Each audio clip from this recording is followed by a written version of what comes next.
Today's reading comes from Matthew chapter 25, verses 1 through 13. Then the kingdom of heaven will be like this. 10 bridesmaids took their lamps and went to meet the bridegroom. 5 of them were foolish, and 5 were wise. When the foolish took their lamps, they took no oil with them, but the wise took flasks of oil with their lamps. As the bridegroom was delayed, all of them became drowsy and slept. But at midnight there was a shout, "Look, here is the bridegroom. Come out to meet him." Then all those bridesmaids got up and trimmed their lamps. The foolish said to the wise, "Give us some of your oil, for our lamps are going out." But the wise replied, "No, there will not be enough for you and for us. You had better go to the dealers and buy some for yourselves." And while they went to buy it, the bridegroom came, and those who were ready went with him into the wedding banquet, and the door was shut. Later the other bridesmaids came also, saying, "Lord, Lord, open to us." But he replied, "Truly I tell you, I do not know you.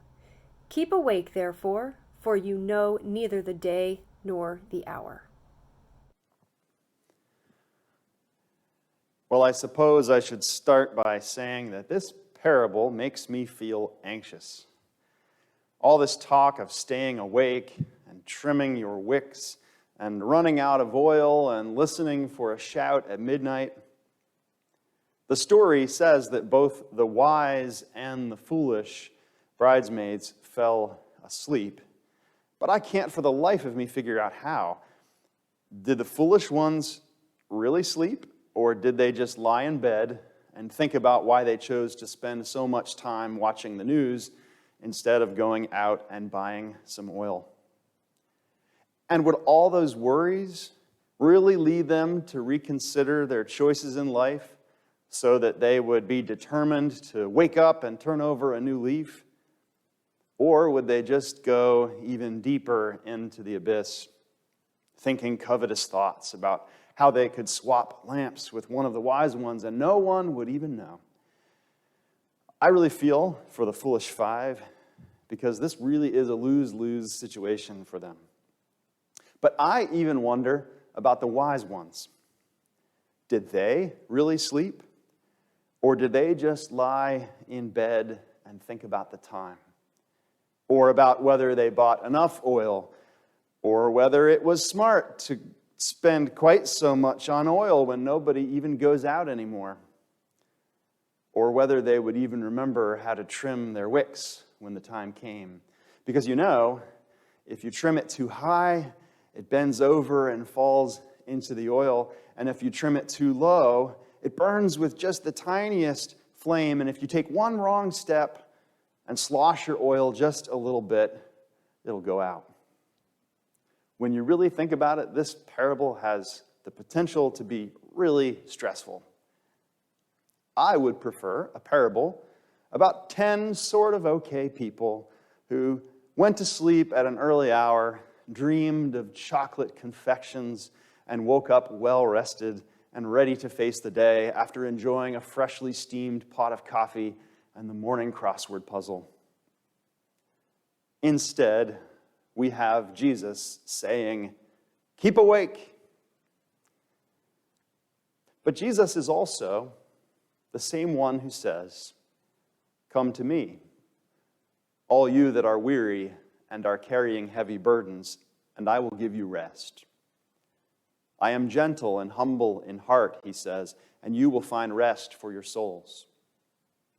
He's the same one who says, "Do not worry about tomorrow, for today's troubles are enough for today."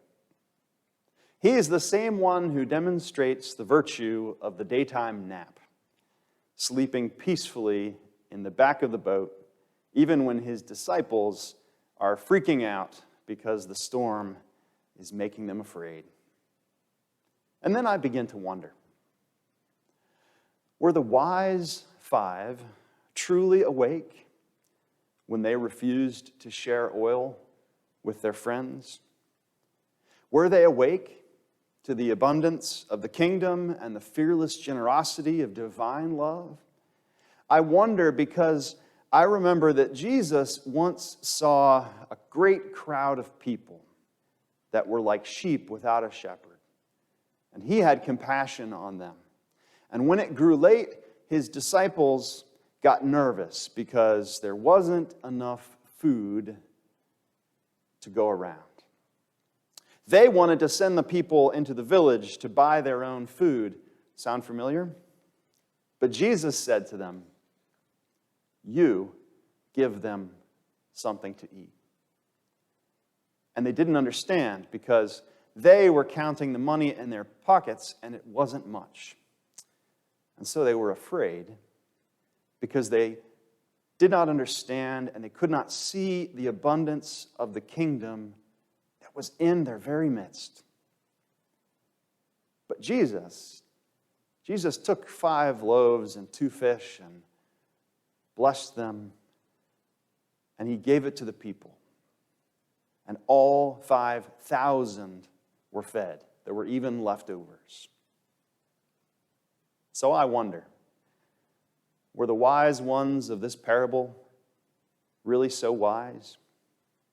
Sure, the foolish 5 didn't do what they probably should have done yesterday, but now, when the shout comes at midnight and the time is ripe, are the wise ones doing what they should be doing?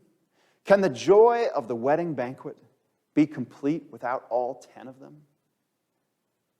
Do you remember the sorrow of the father who is throwing a banquet for his foolish son while he pleads with his older son, the wise and faithful one, to love his brother and come into the party? What kind of celebration is it if we do not come together? If we do not help each other to find the way? I see in this story a painful truth about human failure, about how easily and fearfully we are drawn apart from one another. But the story does not end with a shut door, because the story is now ours to live. And the clock is now set back before midnight. And the question is, what will we do when the hour is late and our neighbors need a little light? May God help us to be like Christ, who has compassion on the foolish and the wise, and feeds them all with good things. Amen.